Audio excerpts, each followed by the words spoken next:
বিজেপির এসআইআর এর খেলা শেষ। আজকে আস্তে আস্তে যে খবর পেলাম, 1 কোটি মানুষকে বেছে বেছে যারা ভোটার তালিকা থেকে বাদ দেবো বলেছিল, এই জয় মামাটি মানুষের, এই জয় খেটে খাওয়া মানুষের, এই জয় বাংলার,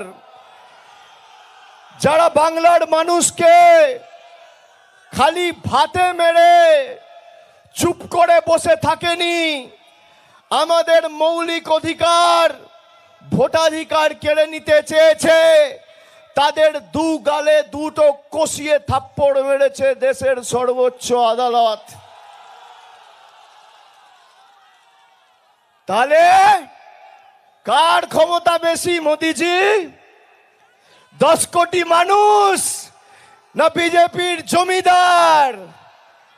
বহিরাগত জল্লাদ না খেটে খাওয়া মানুষ? আজকে কোর্টে হারালাম, এপ্রিলে ভোটে হারাবো।